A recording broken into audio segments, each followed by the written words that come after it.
Pak, punglinya banyak sekali Pak. Preman-preman ini Pak, mintain duit. Nah, jalan rusak ini Pak. Anggota Polsek Kertapati berhasil meringkus 4 pelaku pungli yang sempat viral di media sosial beberapa waktu lalu.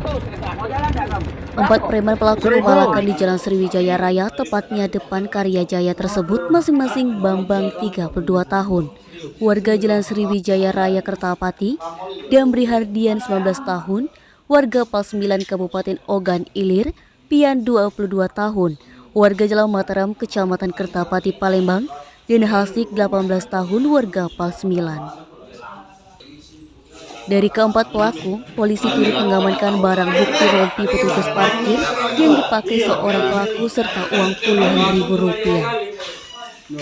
Kapolsek Kertapati AKP Alfredo Hidayat mengatakan, dari hasil pemeriksaan mereka tidak memiliki izin sama sekali dan per mobil diminta uang berkisar 5.000 sampai 10.000 rupiah.